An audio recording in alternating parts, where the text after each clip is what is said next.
Are you worried that Michael Cohen might flip? Look, I did nothing wrong. You have to understand. This stuff would have come out a long time ago. I did nothing wrong. Is Michael Cohen still your friend? It's really nice. News breaking just in the last hour from ABC News that Michael Cohen has participated in hours of interviews with Robert Mueller's team over the last month. From that report, quote, the special counsel's questioning of Cohen, one of the president's closest associates over the past decade, has focused primarily on all aspects of Trump's dealings with Russia, including financial and business dealings and the investigation into alleged collusion with Russia by the Trump campaign and its surrogates to influence the outcome of the 2016 presidential election. Sources familiar with the matter tell ABC News. Investigators were also interested in knowing, the sources say, whether Trump or any of his associates discussed the possibility of a pardon with Cohen.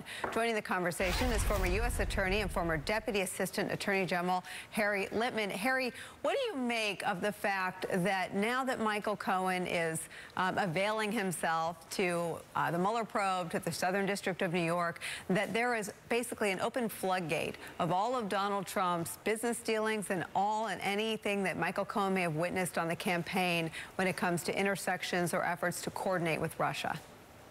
Right. I mean, it's very significant, although I wouldn't say surprising.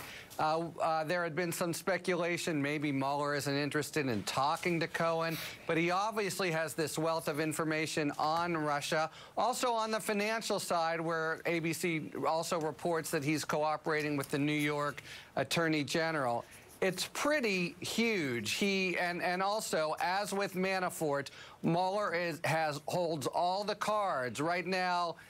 He's made no promises about whether he'll give him any credit for cooperating, same as with Manafort, and both men have to just give it all up and hope for the best. And in Cohen's case, that is really a wealth of things in Russia. He's in the Steele dossier. He's in the attempt to form a Trump Tower in Moscow, and then also dating back 10 more years on the financial side. And it would seem that this is the first I've seen that Mueller's team is interested in talking to Michael Cohen about pardons. That seems to me that maybe they're looking at Michael Cohen as a potential witness in the obstruction of justice investigation as well. Is that the right read on that?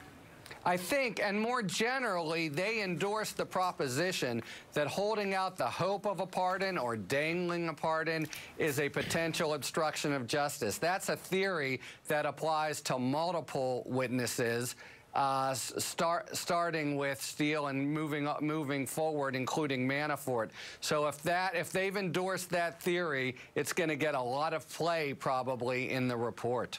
Nick Conversori, what do you make of this ABC News report that, you know, it's important when you read this to go back to Trump tells, and we know from Donald Trump that the original raid on Cohen's offices was perhaps the gravest injustice that he's perceived so far. He called it an attack on the nation the day that his lawyer and fixer's offices and homes were raided. Look, they've got to be sweating over there right now. 12 hours is a long time. It's a lot of testimony. I was thinking about the Prague meeting that Cohen denied actually having, but which there's some kind of reason to think that he actually might have had. It's certainly possible to kind of evade passport stamping. Right. But look, you know what's fascinating to me is I think the president is being undone by his own lack of loyalty to Michael Cohen. And the question of pardoning him is now completely beside the point. Cohen is on Team America on this stuff. And if you had just given him some cheesy White House job and made him happy, but instead he has turned. He's not being pressured anymore, I don't think. He is ready to cooperate.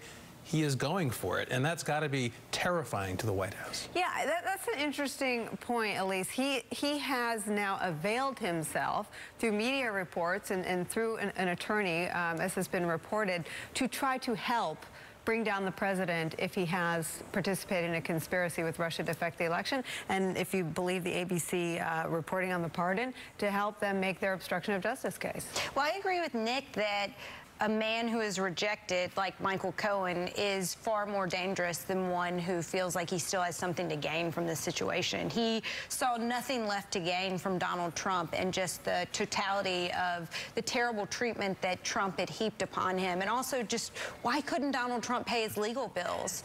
Why couldn't he, as a Trump employee, Trump Inc. employee pay the legal bills. Well, let me push back on you, though, because isn't Bob Mueller showing that he's the great equalizer? I mean, Manafort was willing to stay loyal. I mean, here's the deal. If you have any evidence about Trump committing crimes, Mueller's coming for you whether you're loyal or not. Well, and I'm not even as interested in Michael Cohen as I am Michael Flynn. And his sentencing date was set for December 18th.